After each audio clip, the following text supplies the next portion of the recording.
Kamusta mga idol? Lloydy Basketball is back. Tara at pag-usapan ang naging match-up ng Los Angeles Lakers kontra Sacramento Kings at Dallas Mavericks naman kontra Warriors. So bago ko umpisahan, pa-follow naman ng ating page at palike na din ng ating video. Salamat! So unahin natin itong ang Dallas Mavericks kontra Golden State Warriors. So tinalo nga ng Dallas Mavericks itong Warriors sa pangunguna ni Luka Doncic at itong ang si Kyrie Irving. Dito naman sa Golden State Warriors, wala pa rin nga si Stephen Curry dahil nga sa kanyang ankle injury at asahan naman daw na baka makakabalik siya kontra nga dito sa koponan ng Los Angeles Lakers sa linggo nga yan.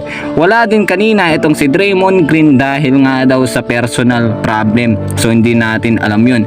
So ang Golden State Warriors ay meron ngayong standing o record na 34 win at 31 losses at pang-10 nga yan sa West. At ito namang Dallas Mavericks mananatili nga sa top 8 na merong 38 win at 28 losses.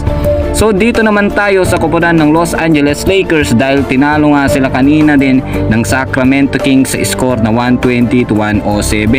Sa pangunguna nga ng triple-double nitong si Domantas Sabonis na merong 17 points, 19 rebound at 11 assists.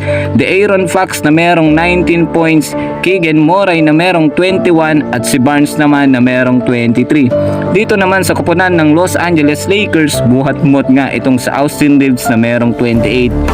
Ito namang si Rui Hachimura na merong 20, Anthony Davis na merong double-double, 12 rebound at 22 points. At si LeBron James naman ay merong 18 points, 13 rebound at 9 assists. Muntig pang nagka-triple-double.